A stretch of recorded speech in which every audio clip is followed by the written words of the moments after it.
This is the Lone Crater YouTube. We hope this video helps.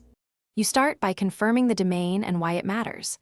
Closed intervals let you compare endpoints. Open domains need limit checks. Next, make sure the function is differentiable where you will use derivatives. If not, mark those points.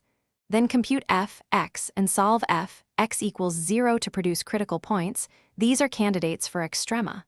Once done, list critical points plus any non-differentiable points and endpoints. This gives you the set of values to test next.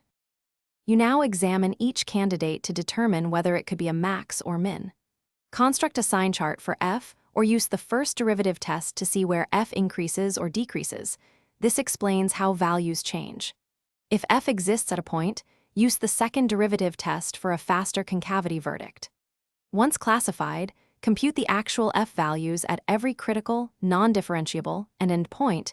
You need numbers to compare. Make sure to keep organized notes for the final comparison. You finish by directly comparing the computed values. The largest value gives the global maximum, and the smallest gives the global minimum. For open domains, make sure to check limits or sequences approaching boundary points, because Extrema may not be attained.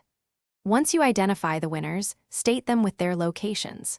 If results are tied or unclear, troubleshoot by plotting a quick graph, rechecking algebra, or testing nearby points to resolve subtle cases. Thanks for watching. Consider subscribing if we helped you.